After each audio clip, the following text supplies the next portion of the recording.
doctors. A middle-aged man is brought to you in the emergency department in the ambulance who is unconscious.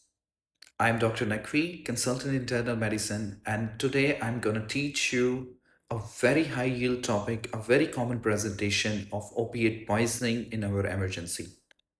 Now, when a patient presents to you in an emergency department brought by someone who is unconscious and you apply the algorithm of assessment of the patients of unconsciousness who is unconscious, and those who don't know about this algorithm, I have made another video. You can find it in the video log about the assessment of a patient who is unconscious. So you apply the algorithm, and after doing the vitals, here are your results. The pulse is 63 beats per minute. The patient is having a little low respiratory rate. It is 13. Okay, let's settle. For example, it's 13. And the saturation is 96. Patient is afebrile. And the blood sugar levels are 107. You start examining the patient. And in the examination, you go for the CNS first.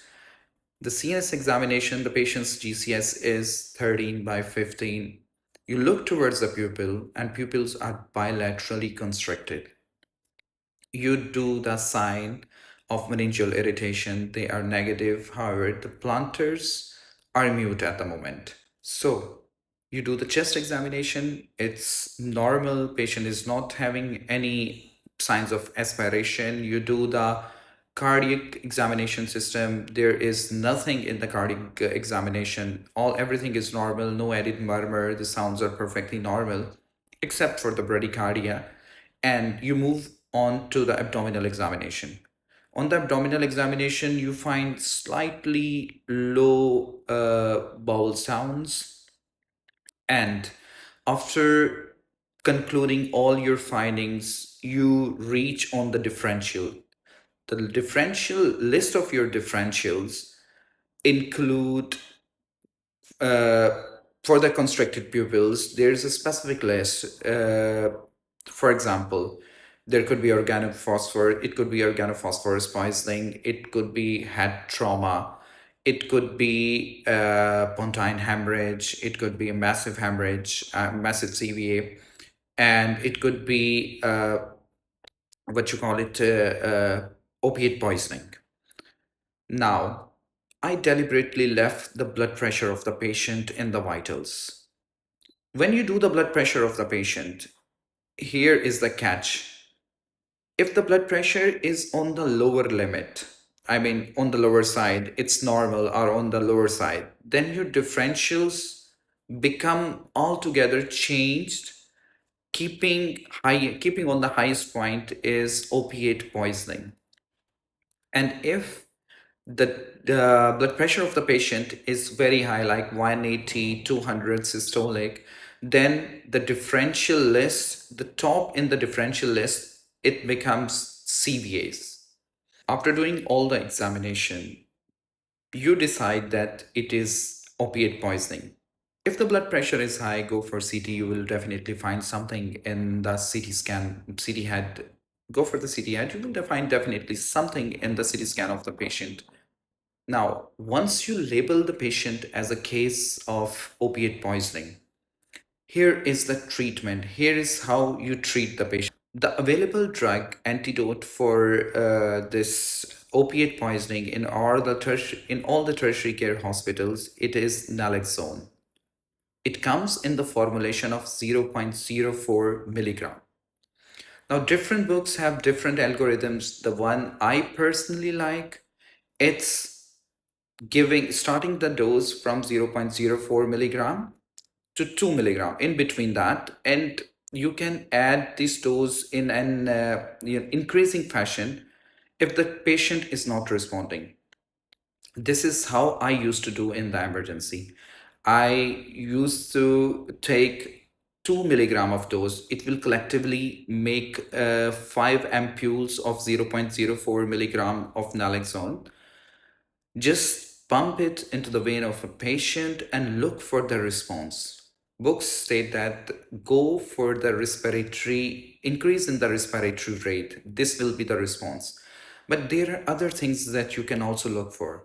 Look for the conscious status of the patient. And the sign I love most, and it's clearly visible like magic in these kind of patients, just open the pupils, open the eye of the patient and look at the pupils. The moment you start injecting naloxone, there will be a response in the pupil. It will become dilated. And once you give the patient to the that adequate dose of this naloxone to the patient, the pupil become dilated and they stay dilated relatively to previous position, pinpoint position, for some time, and patient become conscious. That will be your dose you need to remember. That will be your effective dose. So the response the patient will get, the pupils become slightly dilated as compared to the previous position of the pupil because it will pinpoint, and the patient will have a better respiratory rate, which was previously depressed, and conscious status will be improved.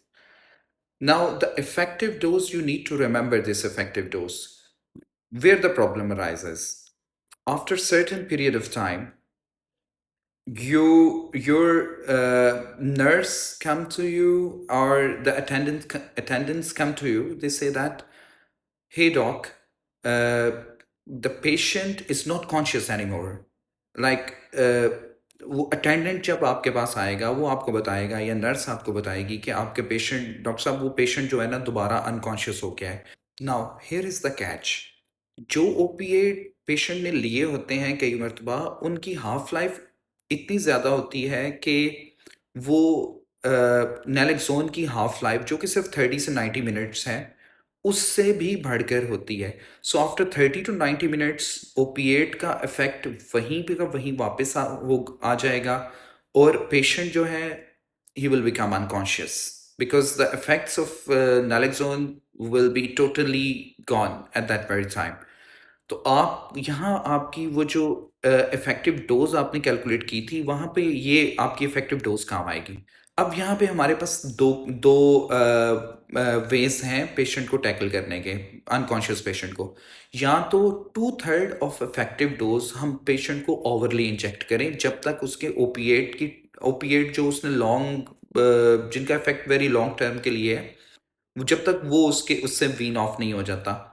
Otherwise, other thing that we can do, and I used to personally like that thing, we used to inject the patient with infusion of 2/3 of its effective dose. आप patient को नैलेक्सोन देना शुरू करते हैं, आपकी effective dose जो है वो 8 मिलीग्राम 10 मिलीग्राम के ऊपर भी नहीं आ रही. Patient is not getting conscious, his vitals are not getting better.